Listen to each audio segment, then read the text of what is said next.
Hello everyone, welcome back to the new video. तो previous videos में हमने किया था एस ब्लॉक और पी ब्लॉक। आज हम करेंगे D block and F block के बारे में। तो डी ब्लॉक में हमारे पास 10 इलेक्ट्रॉन्स होते हैं और एफ ब्लॉक में हमारे पास 14 इलेक्ट्रॉन होते हैं। डी ब्लॉक में हमारे पास 10 ग्रुप्स और 4 सीरीज होती हैं और एफ ब्लॉक में हमारे पास 2 सीरीज होती हैं।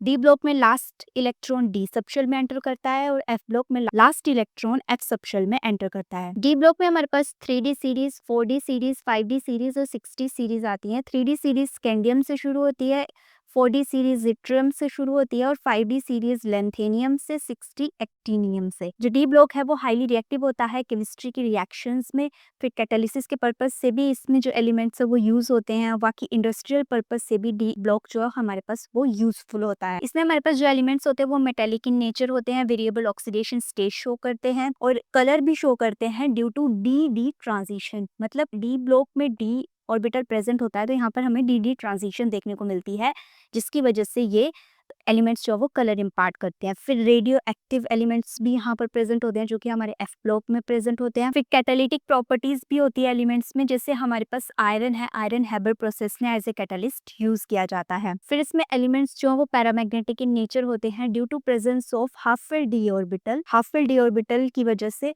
हमारे पास बहुत से एलिमेंट्स ऐसे हैं जो पैरामैग्नेटिक नेचर शो करते हैं। अब जो डी ब्लॉक है इसको हम बोलते हैं ट्रांजिशन एलिमेंट्स।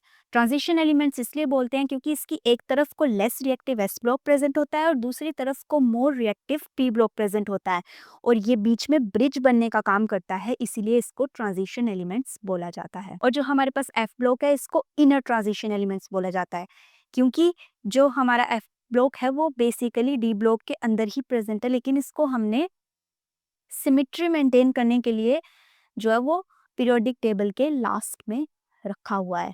क्योंकि अगर हम ये सारे एलिमेंट्स यहाँ पर डाल देते तो ये पीरियोडिक टेबल बहुत लंबा हो जाता और हमें देखने में भी अजीब सा लगता, इसलिए सिमेट्री मेंटेन करने के लिए एफ ब्लॉक को बिलो द पीरियोडिक टेबल रखा गया है। और अगर मैं बात करूँ तो हमारे पास यहाँ पर कुछ एलिमेंट्स ऐसे भी हैं जो हमारे पास, जैसे सिल्वर हो गया, गोल्ड हो गया, ये ज्वेलरी में यूज होते हैं। फिर आयरन हो गया, जो हमारे ब्लड में हीमोग्लोबिन होता है उसमें आयरन प्रेजेंट होता है। फिर उसके बाद जो हमारा कॉपर है, कॉपर को वायरिंग में यूज किया जाता है क्योंकि वो गुड कंडक्टर होता है इलेक्ट्रिसिटी का। और जो प्लेटिनम है, प्लेटिनम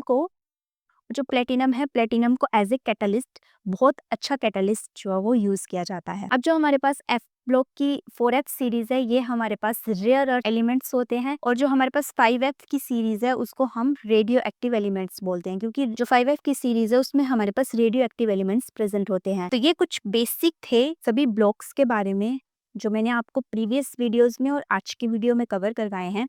बाकी नेक्स्ट वीडियो में हम इनकी प्रॉपर्टीज देखेंगे और जो मेन इंपॉर्टेंट चीज़ है कि ये जो एलिमेंट्स हैं ये पीरियोडिक टेबल में कैसा ट्रेंड फॉलो करते हैं वो हम नेक्स्ट फर्दर वीडियोस में करेंगे। तब तक के लिए कीप लर्न एंड एक्सप्लोर ज्ञान विद विज्ञान।